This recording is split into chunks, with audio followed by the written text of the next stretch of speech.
आज पिछले कुछ दिन से लगातार आप देख रहे हैं कि जहां पूरा देश दिवाली मना रहा था, वहीं हरियाणा के अंदर कुछ लोगों की, कुछ परिवारों की जो दिवाली थी वो मौत के साए में वो उनकी दिवाली गई।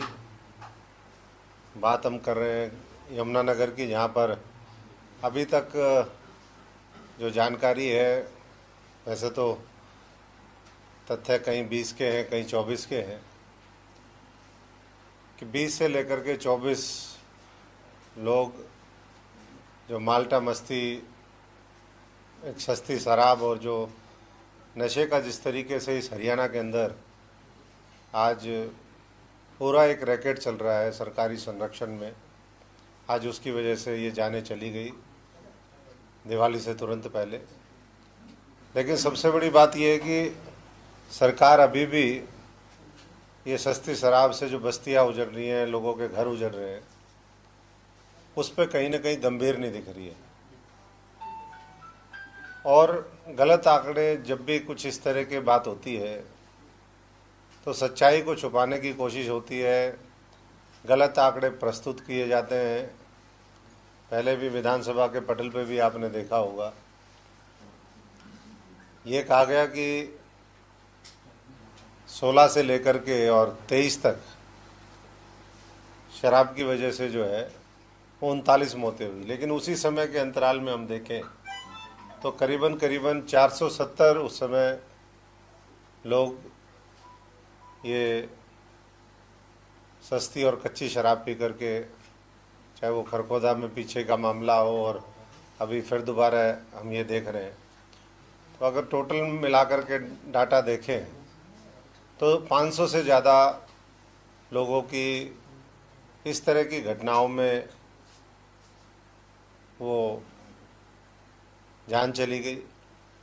और ये कहीं ना कहीं अगर सरकार इस पर गंभीर होती तो ये वैसा मामला है जो रोका जा सकता था।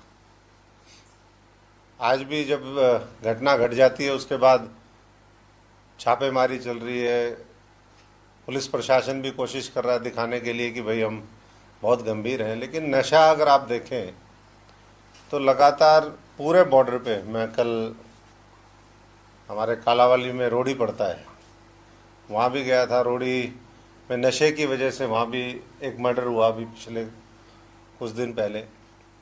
तो इस तरीके से, और अब गाँव में जब आप निकलते हैं तो आपकी गाड़ी के आगे बहुत से, कई बार हम देखते हैं वीडियो, यंग लड़के हैं, लड़कियां हैं। कल भी हमारी गाड़ी के सामने एक दो लोग ऐसे ही चलते चलते बिल्कुल गाड़ी के, उनको पता ही नहीं कि वो कहाँ चल रहे हैं और क्या है। तो हम तो सरकार से यही कहेंगे कि जो लोग इसमें दोषी है उसके ऊपर कठोर से कठोर कार्रवाई होनी चाहिए, क्योंकि पहले की जो घटनाएं घटी हैं आज तक, उसमें अगर आप उठा करके देखेंगे तो जो असली दोषी थे वो आज भी पकड़े नहीं गए हैं। अगर वो पकड़े जाते तो 500 से ज़्यादा हरियाणा के अंदर ये इस सरकार के अंतराल में ये जाने नहीं जाती। कल आम आदमी पार्टी का डेलीगेशन वो परिवारजनों से जाकर के यमुनानगर में हम मिलेंगे और हम यही उन परिवारों को भी कहना चाहेंगे कि हौसले से वो करें, और जिस तरह की भी कोई मदद और आवश्यकता होगी इस लड़ाई में, नशे के खिलाफ लड़ाई में, वो आम आदमी पार्टी पूरी मजबूती से उनके साथ खड़ी है। चाहे वो पार्टी के हमारे राष्ट्रीय संयोजक अरविंद जी हो, चाहे वो हमारी हरियाणा की पूरी इकाई हो। तो मुख्य मुद्दा आज का हमारा यही है कि ये जो दोषी हैं उनको बचाने की सरकार कोशिश ना करे, पुलिस प्रशासन से लेकर के और जो भी इसमें लिप्त लोग हैं। अब मैं देख रहा था आज एक दो दूसरी पार्टियों के लिए, नाम तो मैं नहीं लेना चाहूँगा, लेकिन दूसरी पार्टियों के भी लोग इसमें लिप्त हैं। तो कहीं ना कहीं ये पूरा एक राजनीतिक संरक्षण में ये मौत के जो खेल हैं, सौदागर हैं, वो इस खेल को खेलने का काम कर रहे हैं, जो बहुत ही दुर्भाग्यपूर्ण है। और आज मुख्यमंत्री खट्टर साहब एक युवाओं से संवाद करने का हम देख रहे थे, आज जब चर्चा हो रही थी, कह रहे थे हम युवाओं से संवाद करेंगे। तो युवाओं से संवाद में वो कैसे नशे को ख़त्म करेंगे, चाहे वो इन कच्ची शराब का नशा हो, चाहे चिट्टा हो, चाहे दूसरे और तमाम तरह के नशे हैं, उसका भी कहीं ना कहीं युवाओं से चर्चा करें और उसके रोकथाम के लिए ठोस कदम भी उठाएं। ये ना हो कि सिर्फ चर्चा में ही 9 साल बीत गए और 1 साल बीत जाए।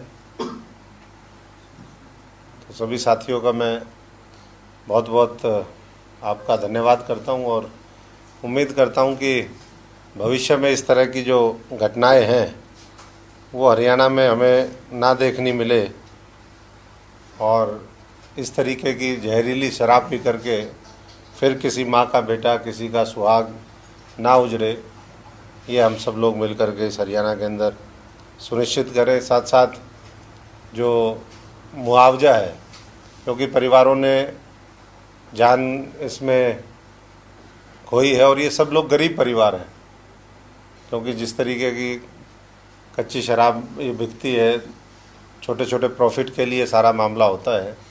तो गरीब परिवार हैं वो, उनके लिए भी सरकार को सोचना चाहिए। बाकी कल हम जाएंगे, उसके बाद और परिवारों से मिलकर के फिर आगे की बात रखेंगे। तो इन्हीं मुद्दों को लेकर के आज हम आपके बीच में आए थे। Thank you. सर साहब, कुछ समय पहले सीएम साहब ने एक अनाउंसमेंट की थी कि पहले बेटी बचाओ बेटी पढ़ाओ का जो अभियान शुरू किया, तो उसके बाद अब बेटा बचाओ अभियान भी शुरू कर रहे हैं, ताकि जिस तरीके से नौजवान जो लड़के हैं वो नशे की तरफ जा रहे हैं। लगता है कि आपको ये चीज़ें बेहद ज़रूरी है कि अगर पंजाब के बाद अगर हरियाणा के युवाओं को बचाना है तो इस तरीके की मुहिम ज़रूरी है। और आपने जिस तरीके से नशे का मुद्दा भी उठाया है और नशे के मुद्दे को लेकर ही उन्होंने बात की। देखिए, नशा तो आज बहुत बड़ी समस्या है और ये अब से नहीं है, एक लंबा समय हो गया कि जितना बॉर्डर है, अभी पुलिस डिस्ट्रिक्ट बनाने का नशे के खिलाफ पीछे खट्टर साहब सिरसा जब गए, उन्होंने कहा कि हम डबवाली में ये पुलिस डिस्ट्रिक्ट बनाएंगे, नशे के खिलाफ कुछ मुहिम शुरू करेंगे। तो ऐसा नहीं कि सरकार को पता नहीं है, नशा तो पूरे बॉर्डर के ऊपर, मैं समझता हूँ कि पंजाब से ज़्यादा नशा अब हरियाणा के अंदर है और वहीं से और जगह भी सप्लाई चल रही है। और इसकी आड़ में पूरा एक माफिया तंत्र वो तैयार हो गया है। तो सबसे पहले तो इसको पूरे नेक्सस को तोड़ने की आवश्यकता है। पूरा इसको जब तक ये ख़त्म नहीं होगा नेक्सस, तो ना तो बेटे बचेंगे ना बेटियां बचेंगी। ये नशा तो अब कोई फ़र्क नहीं देखता है, ना लड़की का फ़र्क देखता है ना लड़के का फ़र्क देखता है। ये ठीक है, मेल डोमिनेंट सोसाइटी है हमारे देश के अंदर, तो लड़के और पुरुष इसमें ज़्यादा दिखाई देते हैं, लेकिन अब प्रकोप तो सब जगह ये फैल गया है। सभी विपक्षी पार्टियां तो अभी सरकार पर आरोप लगा रही हैं कि उनका संरक्षण है, लेकिन जो नाम सामने है आरोपियों के वो तो उन्हीं पार्टियों की हैं, विपक्षी पार्टियों के लोग हैं आरोपी। जो मैं वही कह रहा हूँ कि इस पूरे मुद्दे के ऊपर मैंने इसीलिए नाम लेने की भी, वो भी हम लोगों ने पढ़ा है। तो जो भी है, लेकिन 9 साल की सरकार के बाद अगर विपक्षी किसी भी दल का कोई भी व्यक्ति का नाम भी आता है, कोई और दूसरी पार्टी का व्यक्ति उसमें लिप्त पाता है, तो इसका मतलब कहीं ना कहीं उसको प्रोटेक्शन तो स्थानीय प्रशासन दे रहा है, कोई ना कोई और राजनीतिक संरक्षण उसको प्राप्त है, उसके बिना तो नहीं होगा। और अब वो पार्टियां भी उसको बर्खास्त करें, ये तो हर व्यक्ति के बारे में पार्टियों को पता होता है कि किसका क्या काम धंधा है, कौन क्या गलत तरह की वो चीज़ें करता है। तो उसके ऊपर पहले वो लगाना चाहिए था। आज अगर सत्ता पक्ष ये कहे कि भाई ये तो दूसरे पक्ष के लोग थे, ये उससे ऊपर उठा करके हमें इस पूरे मुद्दे को देखना चाहिए, ना कि सिर्फ आरोप प्रत्यारोप बन आपने जाए। कहा कि हरियाणा से नशा सप्लाई भी हो रहा है, बाहर कहाँ हो रहा है? दूसरे प्रदेशों में जाता है। जो लोग बॉर्डर पे, कोई ऐसी हम इन्वेस्टिगेटिंग एजेंसी तो नहीं चला रहे, लेकिन लोग जो बात करते हैं, मेरा तो संसदीय क्षेत्र है सिरसा में, तो पूरे मैं सिरसा पार्लियामेंट की बात कर रहा हूँ, पूरे बॉर्डर के ऊपर डबवाली हो, कालावाली हो, रतिया का इलाका है, टोहाना का इलाका है, और वहाँ से लेकर के आप अम्बाला तक आ जाइए, सारे बॉर्डर में यही पंचकुला के अंदर लोग बोलते हैं यही मिल जाएगा आपको नशा। सर जहाँ तक है नशे का प्रोडक्शन तो हरियाणा में होता नहीं है सिवाय दारू के, बाकी जो दूसरा सूखा नशा है वो तो राजस्थान से उधर से आरोप लगते रहे हैं। अक्सर आपका तो सिरसा कॉन्स्टिट्यूंसी रही है, जहाज उतरा अक्सर आप सुनते हैं कि जहाज उतरा, जैसे ही आता है जहाज उतरा का मतलब ये होता है कि सारी अफीम की खेप आ गई जो ले लो। तो फिर हरियाणा से किस तरह का नशा सप्लाई हो रहा है आप जो कह रहे हैं? देखिए वही मैं कह रहा हूँ कि कोई हमारी उसमें एक्सपर्टीज़ नहीं है कि मैं कोई ये बताऊँ, लेकिन लोगों का ये चर्चा रहती है कि भाई नशा बहुत ज़्यादा जो है हरियाणा भी उसकी चपेट में आ गया है। पहले तो हम आज से 10 साल पहले कहते थे उड़ता पंजाब, तो अब पंजाब में तो कंट्रोल काफ़ी हुआ उसके बाद, क्योंकि वहाँ की सक्सेसिव गवर्नमेंट ने इसको एक बड़ा मुद्दा बनाया, चाहे वो पिछली सरकार थी चाहे इस सरकार की बात करें। लेकिन वहीं जो हरियाणा की सरकार है वो कहीं ना कहीं इसमें ढिलाई बरतती दिखी, और जिसकी वजह से मैं समझता हूँ कि हरियाणा के अंदर उन्होंने बहुत गहरी जड़ें कर ली है और पूरी युवा पीढ़ी जो है वो खराब हो रही है इस नशे की वजह से। कल एक बार इसके ऊपर एक स्पेशल टीम जो है पूरे स्टेट के अंदर बना करके 3000 से ज़्यादा जगहों पे कल छापे भी हुए हैं, 250 से ज़्यादा लोगों की अरेस्ट भी हुई है अलग अलग जगह से पूरे उस पर। आप अभी भी कह रहे हैं कि पुलिस काम नहीं कर रही और उसके पुलिस के संरक्षण में सरकार के उसमें चल रहे हैं। देखिए इस तरह की जब भी कोई घटना होती है, 20-25 लोग मर गए ये दिखाया जा रहा है, फिर उसके बाद दबा दिया जाएगा। जितनी भी पीछे हुई, चाहे वो लॉकडाउन के दौरान की घटनाएं थी या उसके बाद हम खरखोदा की जिक्र कर रहे हैं, तो उसमें कौन पकड़े गए, क्या उसके ऊपर कार्रवाई करी, अभी तक ये जितनी 500 से ज़्यादा मौतें हुई, सरकार बताए कि कितने लोग इसमें जेलों में गए, क्या क्या उनके कहाँ बिल्डोजर चला, कहाँ पर उनकी संपत्तियाँ कुर्क हुई। तो थोड़ा बहुत तो जनता के बीच में रखे, केवल छापामारी करने से और वो भी एक एक्शन हुआ उसका रिएक्शन दिखाने की बस उस तक लिपा पोती, और मैं समझता हूँ कि फॉर्मेलिटी तक सीमित ये मामला नहीं रहना चाहिए। ये गंभीर मामला है जिससे आने वाली पीढ़ियाँ ना केवल इन प्रदेशों की बल्कि और दूर तक इसका पूरा मामला जाता है। तो सरकार को ठोस कदम उठाने चाहिए और पुलिस प्रशासन को इस पर। अब आप देख लीजिए कहीं भी हम जाते हैं हरियाणा में, अगर रात होगी 6-7 बज के अंधेरा हो गया, उसके बाद आपको एकदम चमकती सी कोई दुकान दिखेगी तो आप सोचोगे कि यह क्या नई दुकान खुल गई, पता चलता है कि ये दारू का शोरूम है।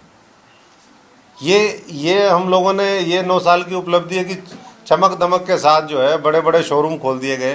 और ये एक जगह नहीं, एक दिन हम तो रात को वैसे लेट तक भी ट्रैवलिंग होती है, तो एक दिन शहर में वहाँ से हम पहले भी गुजरते थे, मैंने देखा कि ये तो कोई नई दुकान सी बनी, दूर से समझ में नहीं आया कि क्या है। जब नज़दीक जा कर के देखा तो कि भैया ये तो जो है ना नया मामला शुरू हो गया। तो सरकार को चमचमाते अच्छे हॉस्पिटल बनाने चाहिए, स्कूल बनाने चाहिए, और चीज़ें करनी चाहिए, ना कि ये ऐसा नहीं कि आज शुरू हुआ, सदियों से चलता आ रहा है, लेकिन इस तरीके से सरकार परोसेगी उसको, ये मैं समझता हूँ कि बहुत ही